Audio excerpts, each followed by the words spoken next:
Mirë, jemi rikthyer në studio, tani do të flasim për teknologjinë dhe inteligjencën artificiale. Si do të duket biznesi i së ardhmes në Shqipëri? A jemi ne gati për të implementuar, po themi fjalën e fundit të teknologjisë, e diskutojmë këtë me Regjina Hoxha, inxhiniere softwaresh. Regjina, mirëmëngjes, mirë se erdhe.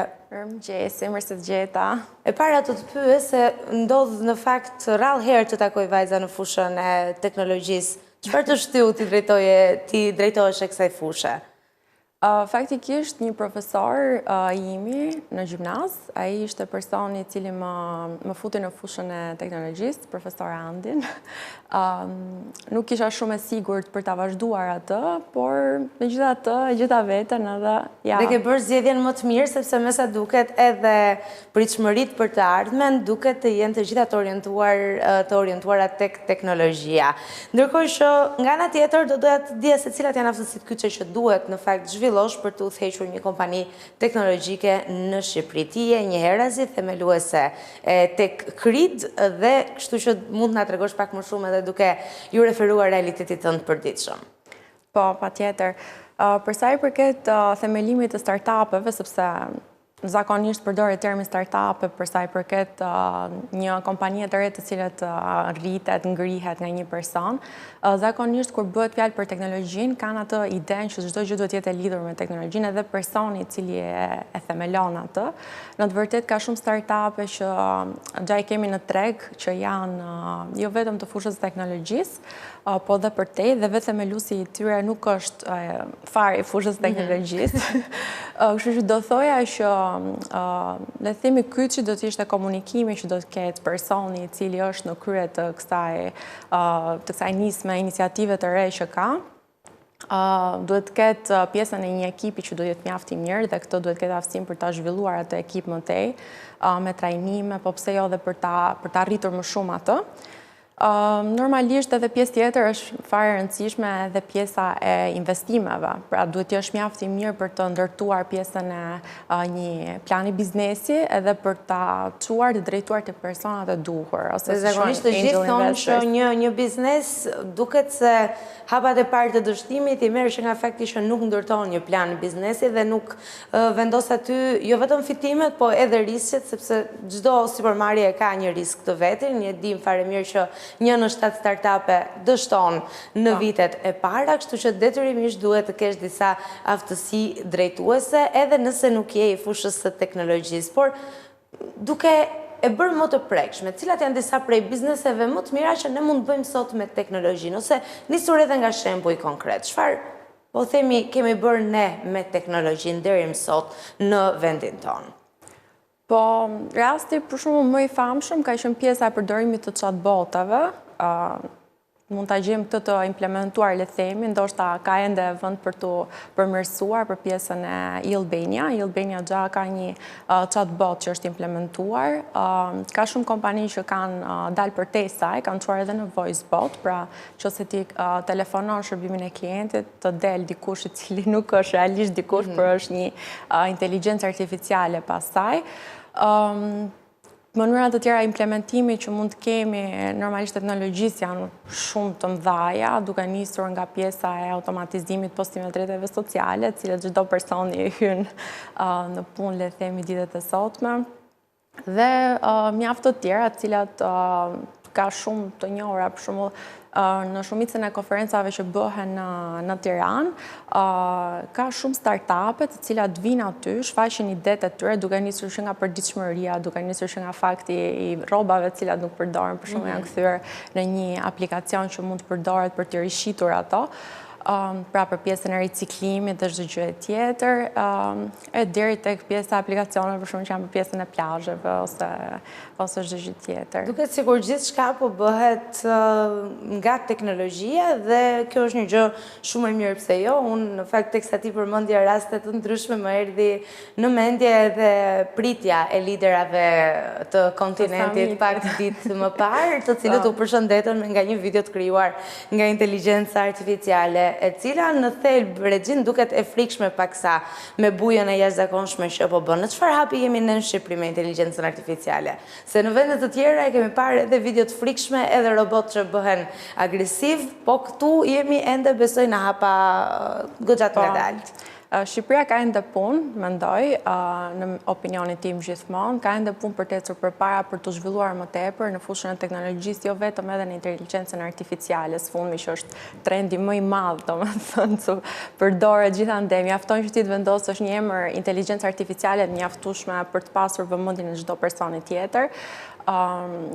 Si që përmendet edhe ti pjesën e summitit, ka shumë tulle që ekzistojnë në internet, fatmirësisht dhe fatkeqësisht në të dyja kohët, Shqipëria është ende mbrojtur nga sulmet kibernetike, sepse kemi parë shumë video jashtë të cilat mund të impresionohet regjina apo dhe vetë Viola nëpërmjet inteligjencës artificiale, duke marrë të gjitha dhënat dhe jo vetëm duke të përdorur edhe personalitetin, pra shkohet në hapa akoma më tutje.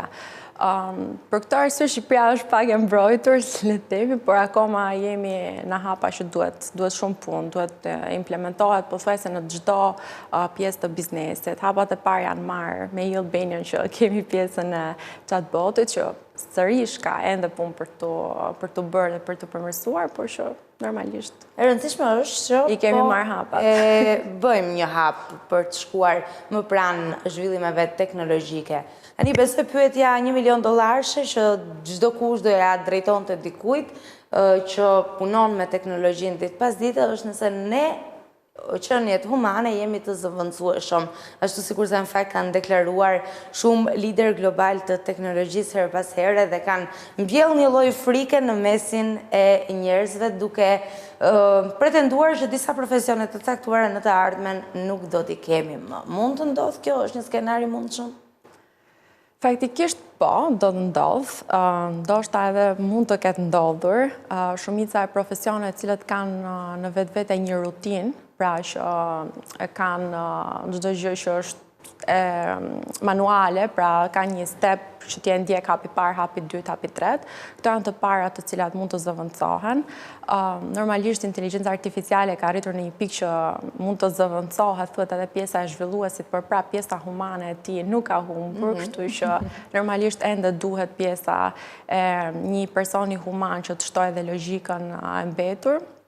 Por kjo nuk do të thotë që do mbaroj pjesa e tregut punës, normalisht do ketë akoma kërkesë për profesione të reja, të cilat do punojnë me inteligjencën artificiale. Kështu që bëjnë mirë secili që dëshiron që ta vazhdojë atë fushë, duhet të futet sa më shpejt inteligjencën artificiale, të mësoj sa më shumë tullet e fundit që kanë dalë, edhe pse jo, të krijojë edhe vetë një profesion të ri duke i përdorur ato. Të kesh bazën dhe infrastrukturën është një gjë, dhe pastaj të kesh fuqinë njerëzore është një gjë tjetër. E kemi ne në Shqipëri dhe sa përkrahas jemi. Përgjithsisht ndaj të rinjve kam përshtypjen unë në fushën e teknologjisë.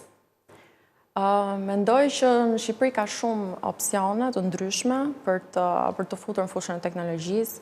Kemi emra shumë të mëdhenj të cilët kanë ardhur si Plug and Play që vjen nga Silicon Valley, edhe është të goxha shenjë mirë që tregu shqiptar ka opsione, oportunitete edhe për të rinjt, po edhe për të rinjt që janë grup mosha e gjimnazit për shembull, që janë 18 vjeç.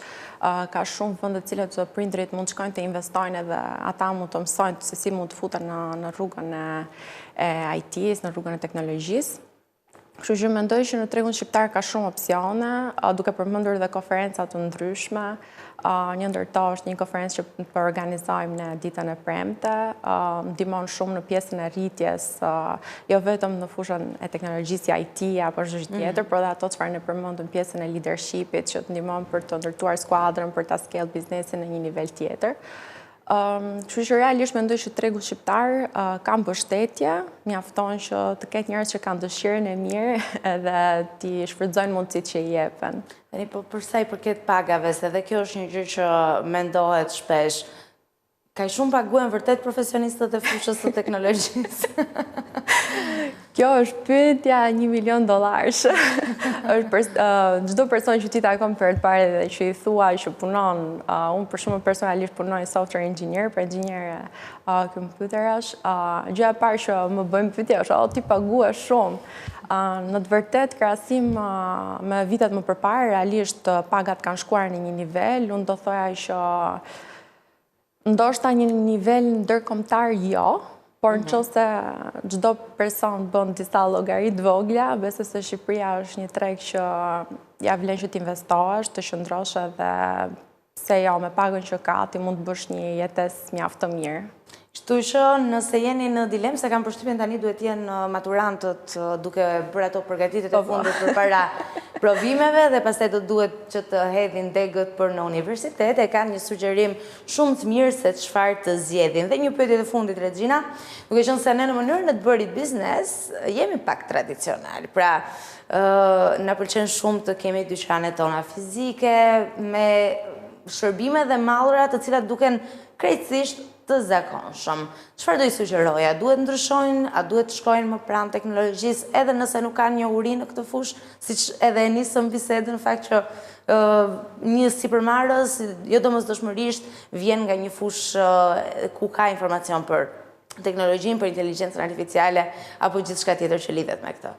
Po, unë vite më përpara kam punuar në sektorin bankar, mund të them plotësisht që vështirësia më e madhe ka qenë që njerëzit fillon të punonin kartën edhe të bënin pagesa pa cash, pa lek në dorë. Dhe ende shoh që tregu akoma është pak a shumë në të njëjtin nivel. Pra, vështirësia e njerëzve për të përshtatur, pra konsumatorit për të përshtatur me gjëra të reja në treg është prap, por kjo nuk do të thotë që secili nga ne duhet të stepet pa sjellur diçka. Çdo konsumator është ai i cili mund të mësohet vetë, mund të jepet një mënyrë akoma më e thjeshtë për ta kuptuar dhe t'ja bësh akoma më shumë të nevojshme. Kështu që pyetja po, nuk duhet të stepemi, nuk duhet ndalemi, normalisht duhet vazhdojmë përdorim tullet e reja, madje unë personalisht kam njohur dhe njerëz që nuk kanë qenë fare të fushës teknologjisë, por kanë mjaftuar marrin disa tulle që janë të AI për të bërë marketing dhe kanë hapur automatikisht biznesin e tyre në fushën e marketingut. Kështu që besoj se çdo njeri duhet adaptohet edhe normalisht edhe konsumatorët do të adaptohen me kalimin e kohës. Dhe në fakt, nëse i përshtatemi kohës, nuk kemi pse ta shohim më teknologjinë dhe inteligjencën artificiale si ai mjeti që po na vjedh vendin e punës, sepse do të ketë gjithmonë nevojë për fuqinë njerëzore. Regjina, falenderoj shumë.